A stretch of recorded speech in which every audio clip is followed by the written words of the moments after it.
बहुत टेंशन, बहुत टेंशन, बहुत चिंता व्याप रही है, बहुत चिंता,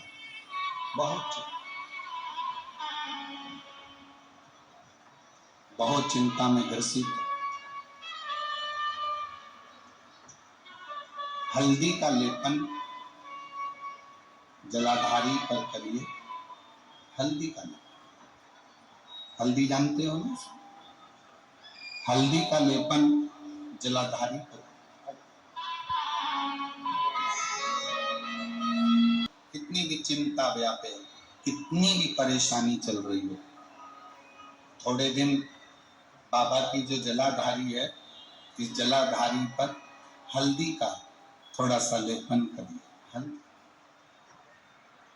और हल्दी का लेपन कर कर जिस पात्र से शिव जी को जल चढ़ाओगी, उसी पात्र पर अपनी 3 उंगलियों का स्पर्श हल्दी का कर कर फिर बाबा को कुंडकेश्वर महादेव के नाम से जल चढ़ाना प्रारंभ करें। जो हल्दी का लेपन आपने जलाधारी पर करा है, उसी जलाधारी की एक उंगली कलश पर लगाकर लेकर आओ।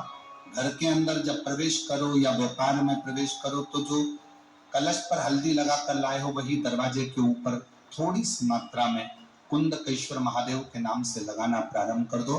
कैसी भी चिंता हो, 7 से 8 दिन में वो चिंता समाप्त होगी ही, टेंशन खत्म होगा ही,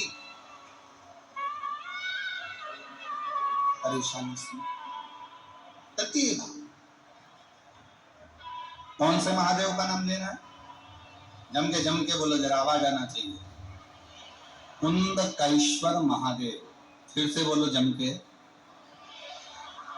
कुंडकेश्वर महादेव। शिव आराधना का एक प्रतीक है। जैसे ये शिवलिंग है, ये जलाधारी है, गोल, और यहां से पानी बहता है। समझ में आ रहा है सबको? ये शिवलिंग जलाधारी, यहां से जल बहता है। जिस नारी को अगर गर्भाशय में गठान हो जाए, गर्भाशय से जुड़ी हुई प्रॉब्लम हो, रजो धर्म से जुड़ी हुई तकलीफ हो, रजस्वला धर्म से जुड़ी हुई तकलीफ हो, कुछ भी प्रॉब्लम अगर नारी से जुड़ी हुई है, तो जल शिवलिंग पर ना चढ़ाकर अगर औषधि के लिए कर रहे हो, तो ये जो जलाधारी है गोल, ये जलाधारी पर, इसको कहते हैं पार्वती जी का हस्त कमल। इस जलाधारी पर जल को आप चढ़ाना प्रारंभ करें। 3 बार उस जल को शिवलिंग के आसपास चढ़ाइए, पर शिवलिंग पर समर्पित ना करते हुए जलाधारी पर जल समर्पित करें, और उसी जल को झेल कर पीने का प्रयास करें। लगभग 15 दिन भी अगर आपने रेगुलर कर लिया, तो निश्चित है कि रजो धर्म से जुड़ी हुई समस्या आपकी समाप्त हो। ये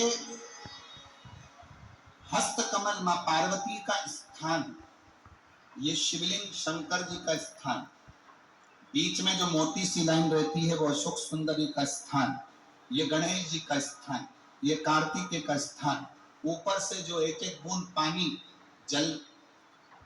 जलाधारी से जो टपक रहा है, वो शंकर जी की 5 लड़कियां, जया, विषहरा, श्यामली बारी, दौतली, देव, जो जल नीचे गिरा। इस स्थान पर जब हम जल समर्पित करते हैं, तो कितना भी बड़ा प्रॉब्लम है, कुंडकेश्वर महादेव का नाम लेकर आप जल का आचमन करिए, उसमें श्रेष्ठ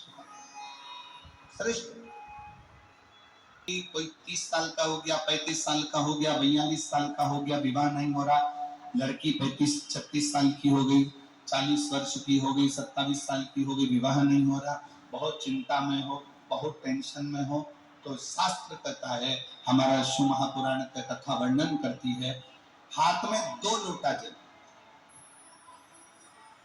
2 लोटे जल लीजिए, और दोनों लोटे जल से शंकर भगवान का, जिस लड़का लड़की का विवाह नहीं हो रहा, उसी का हाथ से शिवलिंग पर दोनों लोटा जल आधी आधी मात्रा में चढ़ाइए।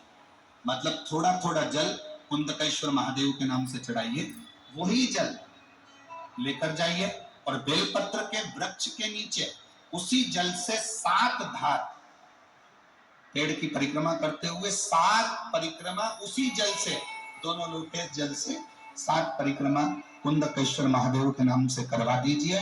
उसका विवाह होकर ही रहेगा, निश्चितता में विवाह।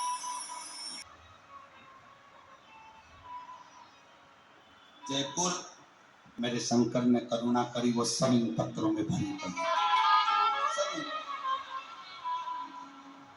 अब शिव की आराधना, शिव की स्तुति, शंकर की करुणा, शंकर का भजन, शंकर का स्मरण, एक आपका विश्वास आपको शिव के करीब में ले जाता है। एक विश्वास, एक भरोसा, एक दृढ़